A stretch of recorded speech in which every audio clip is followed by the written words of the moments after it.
What's going on, everybody? Thank you all so much for tuning into this live stream segment of Mi Casa es Su Casa, and I am your humble host, Niko House.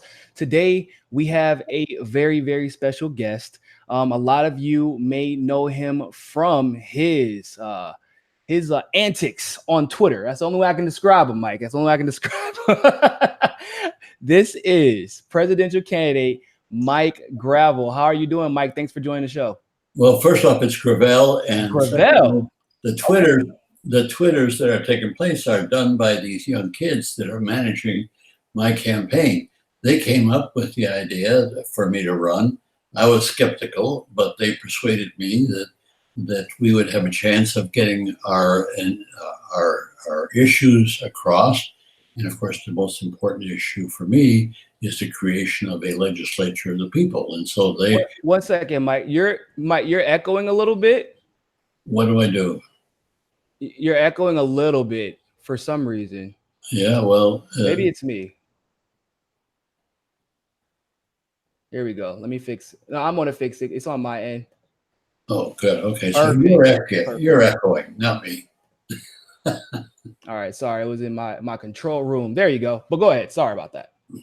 Well, it's these young kids, David, Henry, and Ben, are the ones that are managing my campaign. They came up with the idea for the campaign.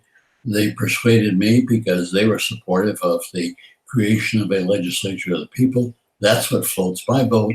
And so I went along with it. And right now it looks to be very successful. We have over 20,000 donators. Wow. So we only have to go 45,000 more. And we've done that in a week. So I think that we'll have ample time to get into the debates.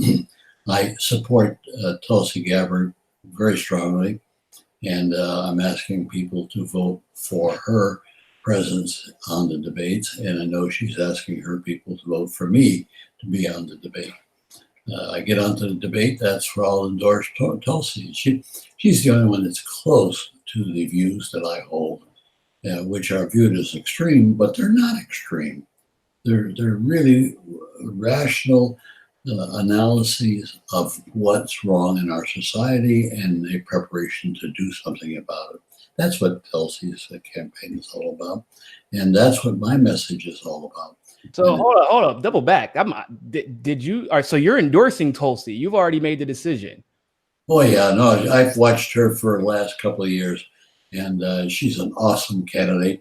Problem is that she doesn't have like Beto, jumping up and down on the desk, which I don't view as all that important.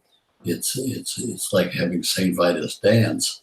I want a person who's got some gravitas, and that's what Tulsi has. Not only does she have the issues right, but she's got a certain gravitas, which I also find in Michael Bloomberg, a different level of issues. But I hope that he would, excuse me, I would hope that he would come back into the campaign and see what happens next year in the polls between people like Michael, Warren, Bernie, and Gabbard, and then we can make make a decision as a result of his involvement at that point. Wow. Well, that was kind of unexpected. So I'm glad. I don't know if you know, but I endorsed Tulsi Gabbard a couple of weeks back in LA because of just, not only being right on all the issues, because she's been right, but it's also been for me personally, as a millennial, she actually is the last year of the millennial. She turned 38. And one of the things about our generation is that there's this evolution, because we kind of grew up when the information age wasn't existent.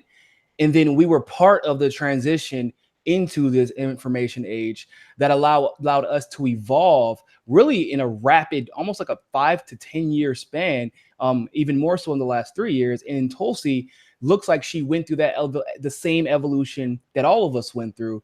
It's very genuine. And then, but not only that, but she's a fighter, and I feel like that's something that people love about her, is like, you can be right on all the issues, but if you're not willing to fight for any of them against the people who have the control, then there's no point, right?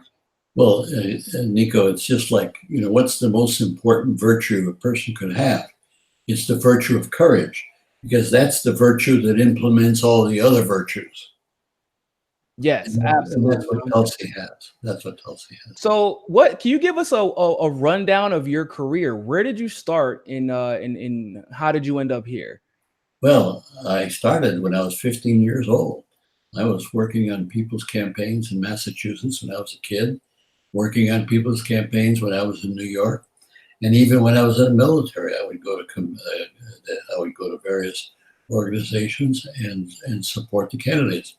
And so when I graduated from Columbia, I had to find a place to go run for office. And I was from Massachusetts, but French Canadian, and they didn't get elected. New England was the province of the Irish and Italians. So I decided to go to Alaska. Alaska wasn't even a state at the time, but I went to Alaska, got there broke, real broke. And the next day after my arrival, I had a job selling real estate. And so I pursued that and had a short stint on the Alaska Railroad during the winter since sales were a little low.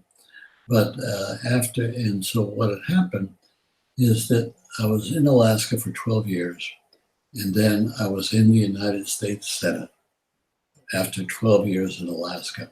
All I can say is you got to work hard and be lucky. And I was lucky. And of course, a little bit of luck was made by working hard. And that's the advice I would give to anybody who wants to succeed in a certain area. Work hard and be lucky, and you'll make a little bit of the luck yourself.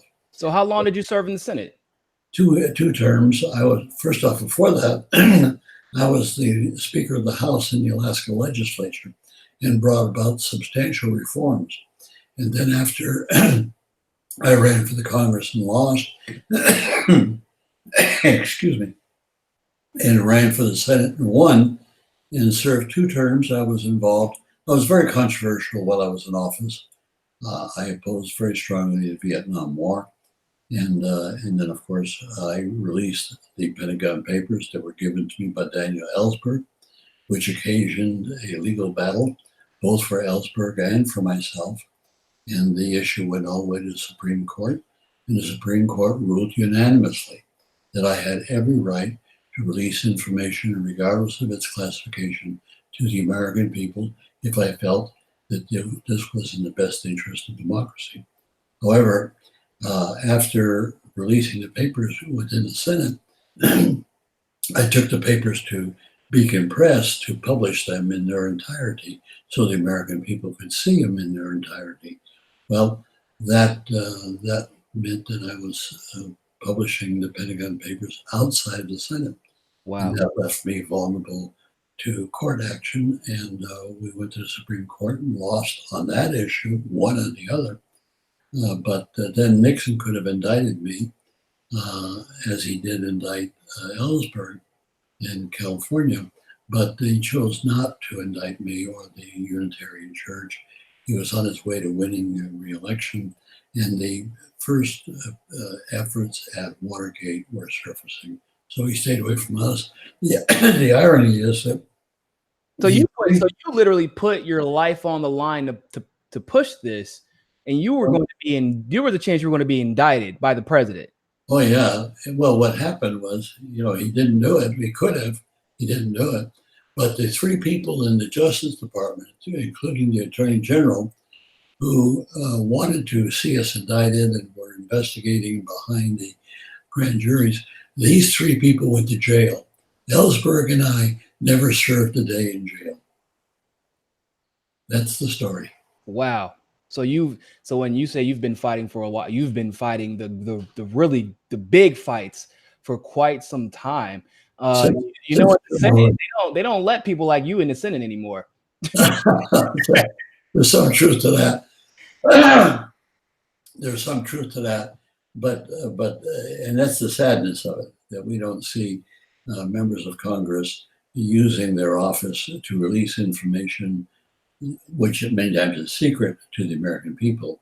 And that, of course, is very important, because if we're going to maintain our democracy, we have to inform the people so that people can react to what the government's doing. Well, speaking of information, you were the very, very, very first presidential candidate to come out and speak in favor of Julian Assange, and more specifically against his arrest and what I consider to be a flagrant, just disavowalment of free press. What are your thoughts on this entire Julian Assange issue and the WikiLeaks situation in general? It's not only Julian. It's what's his name? Chelsea Manning, Chelsea Manning is one. Then the third one is in Russia. What's Edward Snowden. Okay, the three of them: Snowden, Manning, and Assange are all in the same boat. As far as I'm concerned, we ought to cast a freedom medal and bring them to Washington and award them this freedom medal because of what they've done to advance our democracy. Hang on, let me just close the door here. No problem.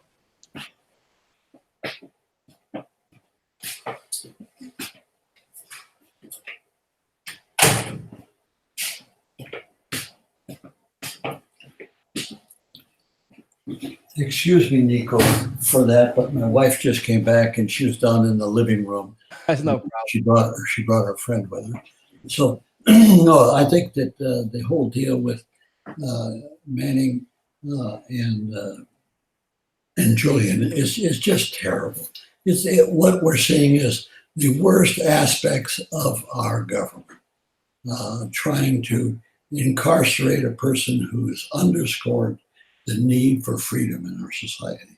This is what our government is doing. It couldn't be more despicable in this regard. Now, where it will end, I don't know, but I do know that Manning, with Assange and Snowden are right. They were totally right in what they did, and of course, mainstream media doesn't look at it this way, but mainstream media is sold out to the military-industrial complex and Wall Street, and so they're going to try to cover their backside by prosecuting innocent people and admirable people. Yeah, you're not going to get any disagreements from me there.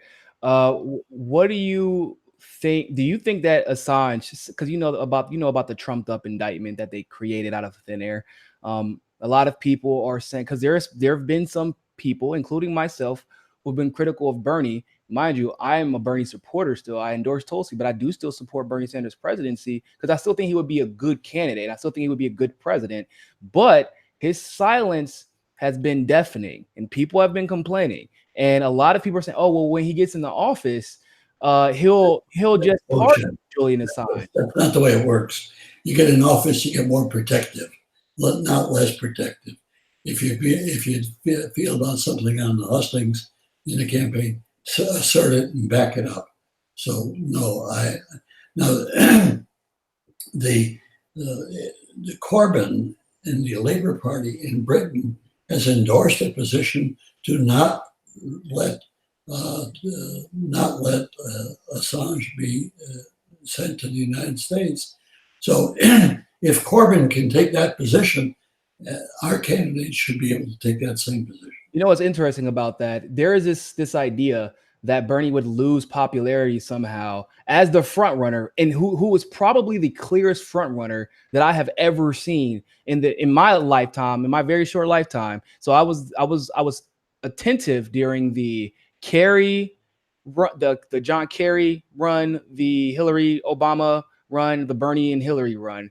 Bernie's the clear in my lifetime. Bernie's the clear front runner, 1 million volunteers, 1 million donations, and the mainstream media has been attacking him for the last 3 years. So do you feel that it makes any strategic sense that this would somehow hurt his popularity, considering 90% of his followers support it? And then Jeremy Corbyn actually shot up in the polls after he supported Julian Assange. Really? I didn't realize that. Yeah, the Unity for J movement, with people like Kim.com and Susie Dawson, the people who have been staunchly behind and supporting Julian Assange, including his mother, they actually reported that Jeremy Corbyn spoke out, and immediately popularity, he shot up. He shot up in popularity. He gets attacked in the same way that by the mainstream that Bernie Sanders does. Well, that's a good sign, because if people realize that it's safe politically to support Assange and the others, that more people will join.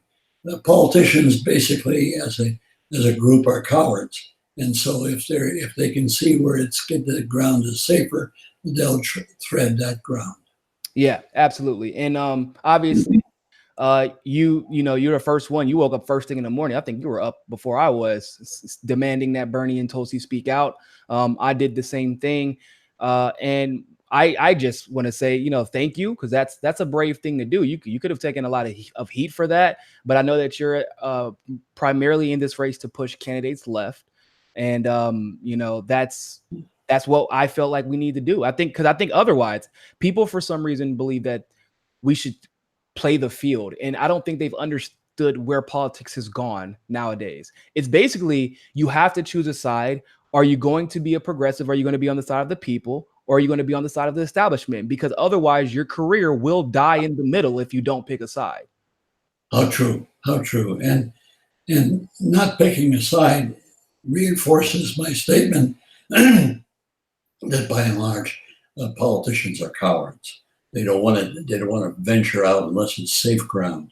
They don't want to tell the truth unless if it's unpleasant. Well, it's a little bit like if you're sick and the doctor tells you the truth. Well, if he didn't tell you the truth, how could you correct the problems that you have? It's a little bit like our attitude over the Vietnam War. We don't acknowledge that we were wrong, that it was a moral blight on our character. Hell no. We got the likes of John McCain and others who say, well, we could have won that war. There's no war to win in Vietnam. There's no war to win in Iraq, and there's none to win in Syria it's just as terrible that American imperialism has captured the public attention of the people and it's corrupting it as it goes forward. Mainstream media is owned lock and stock and barrel by the military-industrial complex and Wall Street. And little wonder that we get the pablum that we're getting on all of these issues. Yeah, and I mean, MSNBC is Boeing. They're literally owned by Boeing. And Boeing's not coming off very well right now because they designed a plane that's got some real flaws, and they got billions and billions of dollars invested in this plane. And I got to tell you, even if they say they've got the correction made, I'm not flying. I'm going to be flying an Airbus. Yeah, I would never fly. Or Boeing, after they had 2 crashes in like a month. And plus, they were fighting the grounding of the airplanes, which meant they were letting themselves open to another crash. This is corporate enterprise at its sickest. Yeah, absolutely. And it's crazy because for these defense contractors that provide a lot of the weapons and the planes and things like that, our military budget keeps increasing. But for some reason, if you're in the military, know anyone in the military, the equipment's actually getting worse. The people who are serving aren't getting paid significantly more, and yet these budgets continue to go up, and we have actually no idea where their money is going. Where do you think the money is going? Well, it's going into a rat hole so people can make profits. So keep in mind, we talk about the military, the corporation, military-industrial complex, these corporations. Well, that's where the money goes, these corporations, and the CEOs of these corporations make millions of dollars a year in salary, and the shareholders really benefit from this.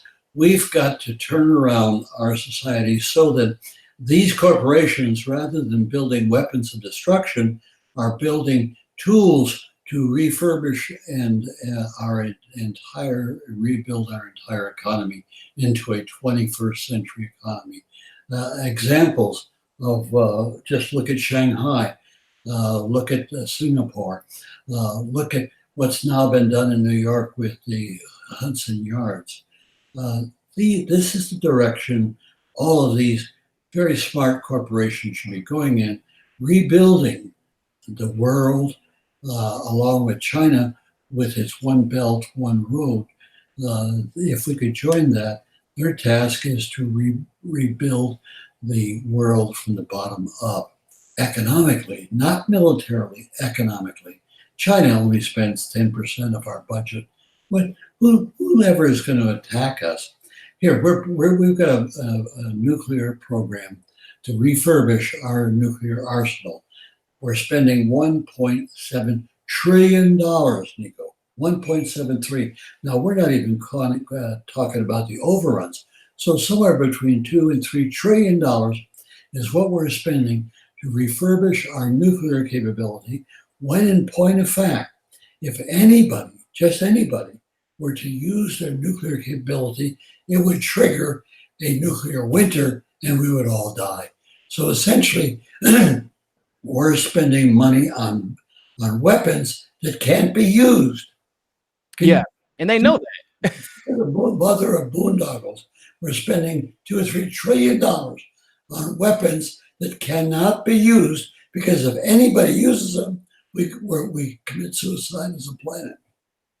Yeah, absolutely. And I would venture to say that there is more to this idea of nuclear weapons being made, and just the defense contractors in general drumming up the fear that these weapons would be necessary just so their stocks could increase. Because I think these weapons, by and large, aren't even actually they wouldn't be successful because they're never tested. And when they might test one or two defense weapons. No, you're right. And these defense weapons to shoot down other missiles, that's not working. But So, what I'm talking about is building more nuclear devices and better delivery systems. And the point I'm making is that regardless, if anybody uses a nuclear confrontation to launch nuclear bombs, what they'll trigger is a nuclear winter, which destroys the planet. So essentially, our nuclear arsenal is a device for planetary suicide. Yeah. And that reasonable people in the military could ascribe to this tactic when in point of fact, all you have to say is we're making weapons that cannot be used. Mm-hmm. Go back and look at the movie Dr. Strangelove. It says the whole problem so accurately in my mind as a parody of the foolishness of the human race. Yeah. Mike, you said Dr. Strangelove? Yes. I'll check it out. So we have a question from the chat from Darren Alevi, who says, Mike, do you think living former U.S. presidents will ever be prosecuted for war crimes? Also, please team up with George Galloway in the UK for a UK-US left alliance. George Galloway is a very... I know who he is. Oh, okay, good. Okay, I like Galloway.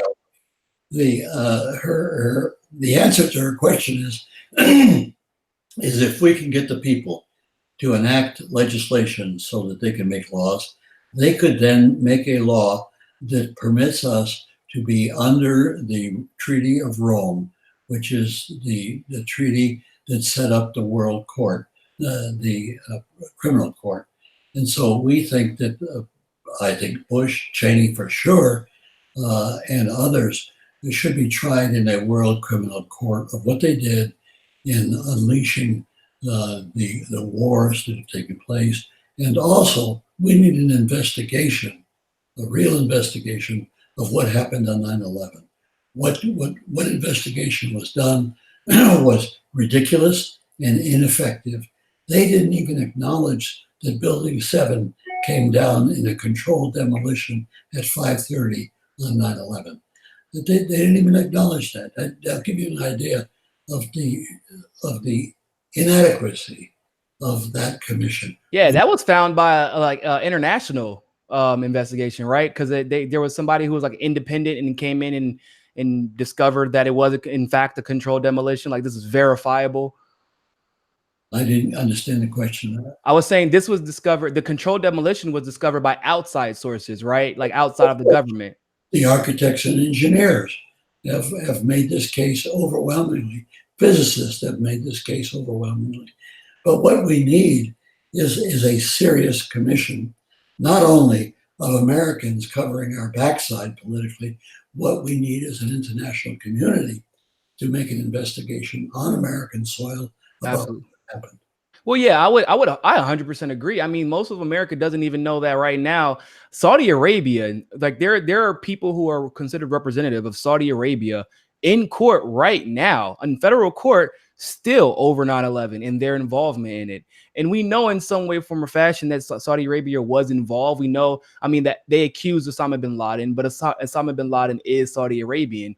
And basically, my conclusion is that there were clearly more than a few players involved, and then also there are people who had a lot to gain from this from all sides. So I 100% agree. I think there should be a thorough international investigation, and that there should be people held accountable. Well, when you talk about there are people who had to gain, follow the money. When you want to find out who the culprit is, you follow the money to the source. And who are the beneficiaries who were handsomely rewarded? That's the military-industrial complex. I'm losing my voice for some reason. This is the third interview today. Oh, wow. You've been active, huh? I don't know what it is, but I've got to do something to rest my voice here in the next week or so. Well, no problem. We'll go about 5 more minutes. I do want to ask, how do you feel about the Israel-Palestine conflict? It's been ramping up recently. I know you just saw Netanyahu got reelected.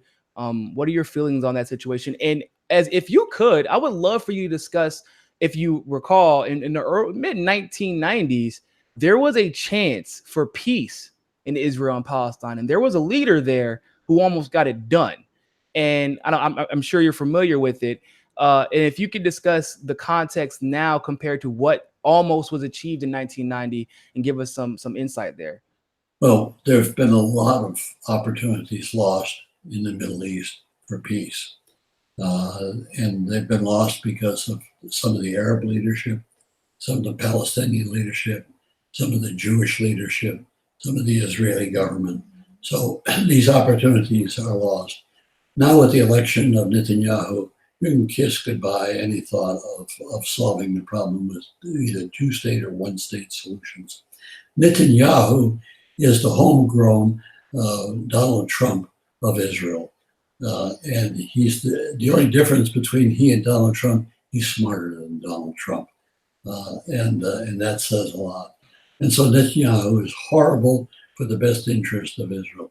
I certainly feel one of the tools to be used to try to correct the direction that Israel is going is, of course, the ability to boycott. And of course, we've seen the results of that people want to pass laws that will deny the American people the opportunity to boycott, to influence the apartheid government of Israel. Israel is a great country. It's just in the hands of the crazies, just like the United States. Just like the United States, exactly. I feel that 100%. I feel when you love your country, which I've met several, almost most of my Israeli friends, they don't like Netanyahu. They don't like what he's doing to the country. Because of the a lot of them are Israelis are way more well traveled now, right? They get a lot of opportunities in the U.S. They go through different universities that otherwise they wouldn't have been able to go through a few years ago. And they're interacting with people and seeing the different perspectives. And just like America, a lot of the Israelis have to be woken up through their experiences. And I would say that for the most part, they are great people who are under a tyrannical government, just like the United States. Well, I've always said this, if you love Israel, you have to be opposed to the apartheid government led by Netanyahu. And if you love the United States, you've got to be opposed to the immorality and craziness of Donald Trump. Absolutely. And what you have to do if you love, there's a saying that I always had problems with in the past, and that is, I love my country, right or wrong. Well, that's horrible, because if my country is making wrong, I don't love it. If my country is doing right, I love it. Now, there's another adjunct to that. Is my party right or wrong? which is a lot of Democrats. They don't care right or wrong. They just want their party to be in charge. I don't view it that way. I'm prepared to have the Democratic Party win if it's doing the right job. If it's not doing the right, then of course it should lose. Yeah, 100% agree. Well, thank you very, very much, Mike. I'll let you get some rest for your voice. I see you've been busy. I hope that the closer we get to the debates, and I'm sure you'll qualify for the debate stage. We'll definitely make sure to give you some love to help you get there. I hope that we can get you back on when it gets closer to the debates. Niko, I'd be delighted to get back on. I hope I can get a voice that's better and clearer. I've got a good voice. This sounds like hell. It's perfectly fine. I understand. Look, I know you've been out of commission for a while, so welcome back. Niko, thank you so much for having me on your program. Thank you. Thank you. Thank you. Thanks for everybody for tuning in. Make sure that you share. Go donate. You can donate $1 to Mike. We need to get him on the debate stage. He said, huh? $1 is more than enough. There you go. $1 is more than enough. We get him to that debate stage, and he will clearly, turn this thing on. And it's different because you were on there in 2008 too, right? That's right. Yeah, and everybody is in the comment section talking about how much they loved you then. So I imagine, considering how much more the progressive world has evolved and how much more well-connected we are, the comments that you say when you hit the debate stage this time will be well received, and they are necessary because we need some change, and they can really only come from having that platform and being willing to speak out. So thank you, and thank you all so much for tuning in. And always remember, people, more than anything else, find your balance. Thank you. Peace.